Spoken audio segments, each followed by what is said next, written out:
know a patient is coming up, let's say an infant or a child with a parent, we try to set up that sleeper chair before they even get to the room so that it decreases the noise that will be heard at night. Like you were saying, you hear all sorts of things moving around up above you. Well, we have maternity below us, so we're trying to keep those babies sleeping too, and their moms and all the rest. So we do try to do that because you can hear that. You can hear the sleeper chairs rolling down the halls. You can hear them being taken out because those are probably one of the loudest pieces of equipment that we have. The other thing we do is we remind patients and visitors about quiet time. Especially teenage kids, they get in that room talking with their friend and they totally forget about everything. It's just, like we're saying, it's a party. So we try to limit that, and we also try to tell them, you know, it's nighttime, it's quiet time now, you have to keep things down. One of the things I like to do is when a patient comes up in the emergency room or from PACU, especially with the parents, I deal more with the pediatric side of things, so I tend to talk a lot about the kids, is I give them a nice warm blanket, because if they've been sitting in PACU or in the ED, it's cold down there. And so it's like giving them a nice warm hug, and it really does make a difference for people. The other thing I really like to do is inform patients and families that I'm going to be doing hourly rounding. You're going to see me peeking in. I'm not being nosy, I'm just making sure you're okay. If you're sleeping, I'm going to let you sleep. If you're awake during the night, call me. I'll take your vital signs then instead of you just finally getting to sleep and getting woken up again. Or else I will also tell you that at a certain time there are going to be certain tests done and all the rest, so that you expect it. So that it's not a surprise when someone comes in at 5 in the morning, switches on the light and say, hey, I'm here to do your EKG and your bloods. Is there anything that you can think of doing for a dementia patient who is screaming all night long? Maybe they need to have somebody in their room at all times, whether it be a family member or... That would be ideal. And we do when the patient gets really to the point where they're screaming all the time and jumping out of the bed constantly. Because that would be on their floor. It would be on the south side, yeah, or on A lot of the units actually. A lot of the units, yes. Yeah, it's Particularly on our medical floors, that's a challenge, but yes, we definitely try to, you know, we address the patient's physiological needs, maybe they're in pain, maybe they need to use the bathroom.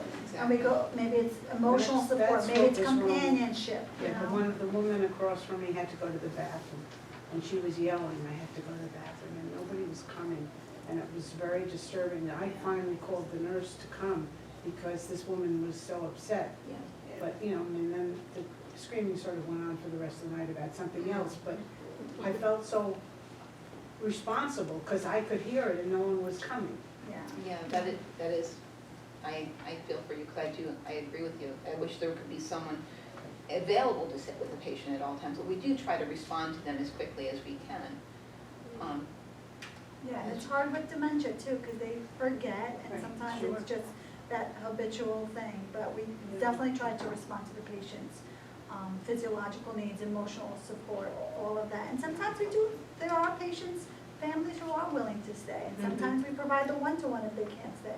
So we look to mitigate all those factors. Yeah. And the other thing I really like to do is to, well, we all do, is to respond immediately to any of the alarms, like you were just saying. Because it's just very disturbing to not only that patient, but to everyone around them to hear the alarms going off constantly. Even something as simple as taking the O2 sat monitor and turning down so you're not hearing the heartbeat constantly makes a big difference, especially in a room with, you know, someone's trying to sleep in there, besides the patient.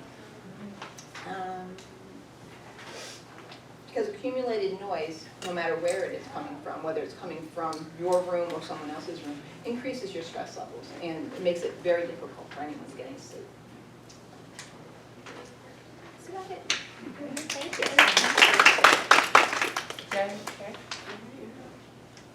I love that warm blanket. Yeah. Oh, yeah, that is yeah, it's such a wonderful. nice Such an idea. easy thing. So I have to say That's all right. that She's my good. daughter had appendicitis last year, and I was a mom, not a nurse, and Sue took care of me, and the first thing, well, it was really my daughter, but it was really about me. But I remember that warm blanket, and I remember not have slept like the whole night before because she was sick, and we were in the OR and all that kind of stuff, and she explained everything, and I had never been a patient on the overnight, let alone my daughter. I was so nervous. but I remember like I fell asleep and I would wake up and be panicked and I'd just see this head, you didn't wake me up, and I'd be like, okay, and then I would fall right back to sleep. So just everything that you just spoke about, I didn't even know what was going on, but I was a recipient of it, and my daughter still talks about it in a positive way, so thank you very much, it was wonderful. Can't say I've been on behavioral health though. Yes, I'm Admit. Jerry from behavioral health, and yes, it can be a very unpredictable environment. But we do try our best to keep the calmness and the quiet atmosphere. And staff does set the tone of the environment. Our visiting hours are over at 8 o'clock. At that point, we do our evening snacks, offer chamomile tea. After that, we start our nighttime medications and PRN sleep meds. As people get ready for bed, we have some aromatherapy, earplugs, warm blankets offered. We do remind them of the 15-minute checks we do by staff through the night, so they're not startled. Some like their doors closed, some like them opened. So as the night progresses, you know, they're on board with us doing checks, and we try not to shine the light right on them as we do that. Our hallway telephones are turned off at 11. And overall, we try to promote 7 to 8 hours of sleep per night. A lot of patients have a lot of difficulty sleeping. With admissions coming in through the night, we try to work with the ER to formulate an easy and a quiet transition, because a lot of people don't want to be admitted, you know, they're disruptive, and we try to do what we can, so when they enter, they're not waking everybody up. You know, try to see if any medications were offered, and along the way coming up, we could kind of get to know each other. And I find that does work. So that's my story.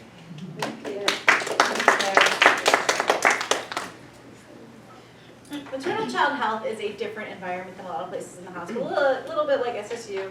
At any point in the night or day, you can have a patient come in screaming in labor, a baby crying, an emergency surgery happening. So it's a little bit different. Night is kind of a relative term. If a patient comes in full active labor at 7 p.m., she might want to sleep through the night. If a patient comes in full active labor at 7 a.m., she might want to sleep through the day. So it just really depends on the scenario. So we have to be a little bit fluid in that. We like to promote a quiet environment throughout the entire stay.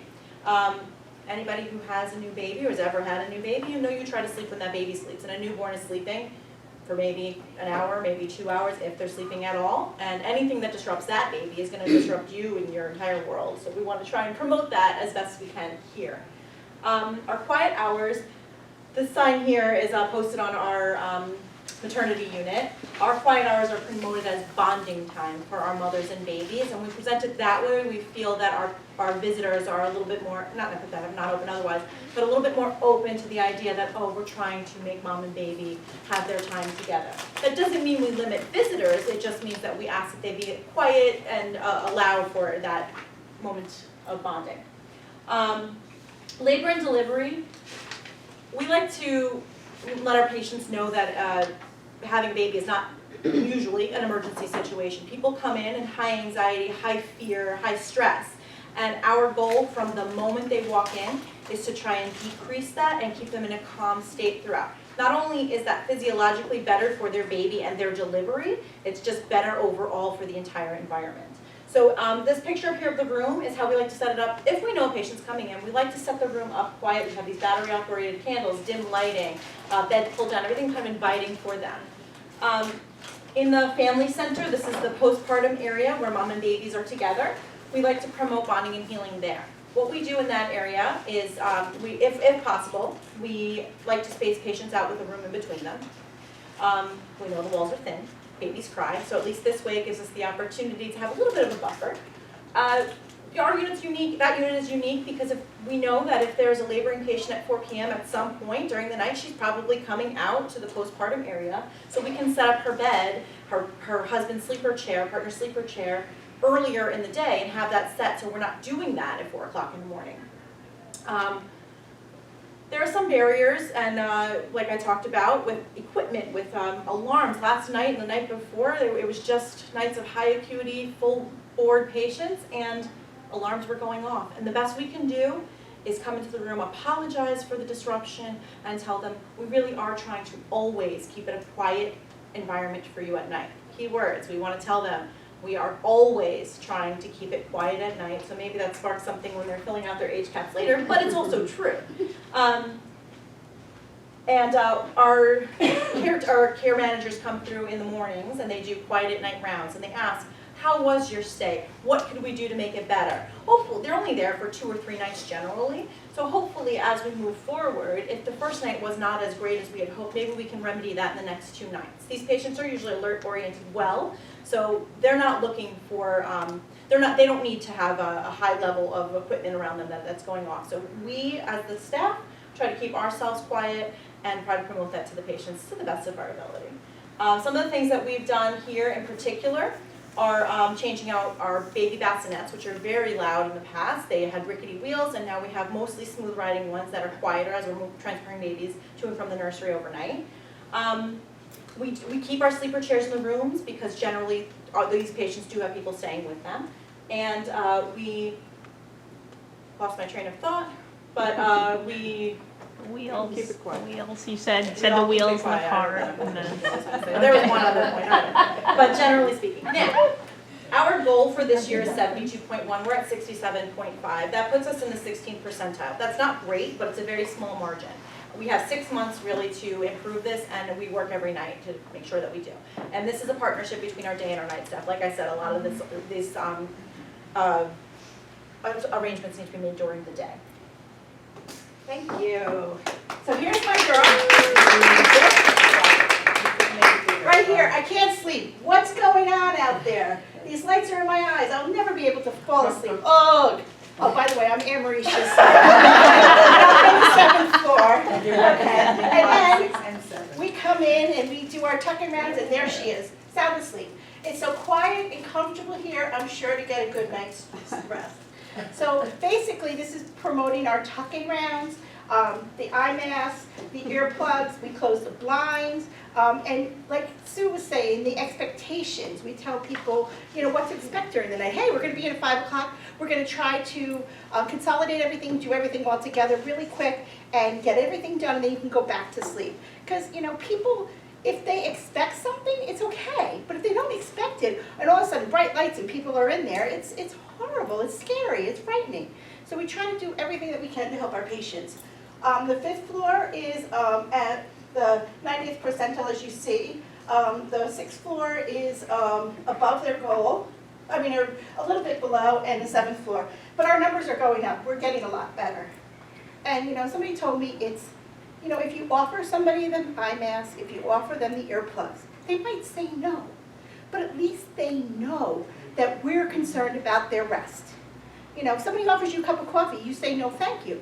You still were offered a cup of coffee, and you appreciate that. You don't have to drink the coffee to appreciate what somebody's doing to help you out. So let me go on. Our goal is to be the leader in the Northwell system. That's always our goal. We're getting there. We are. We already are. We are there, higher. But we have to go higher. We're not satisfied with the best. This is very important, and I did want to apologize to Diane and to Vivian, because it really is a reflection on us when we're making noise at night, and that's really not fair to you. It's really, you deserve to get your rest. You're in the hospital and you're very sick. And you know what, I apologize from my heart to you personally for the noise that you guys experience. So I just wanted to put that out there. Thank you. Quiet at night protocol, we talked about it. It's a team. It's not just the nurses, it's not just the PCAs, the concierge, they dim the lights, they close pod doors. We have lower the phones. We also have, the skins on the door saying to the family members, hey, help us promote a quiet environment. We also have empowerment. If somebody's making too much noise, any staff, any team member can go up to them and say, listen, I'm sorry, this is a hospital, we really have to be quieter here. Because, we have, our patients have to heal. And it's Plaintree to do that. And it's Plaintree to do that, that's right, exactly, thank you. We offer a quiet menu to all our patients so that they're aware of what we do.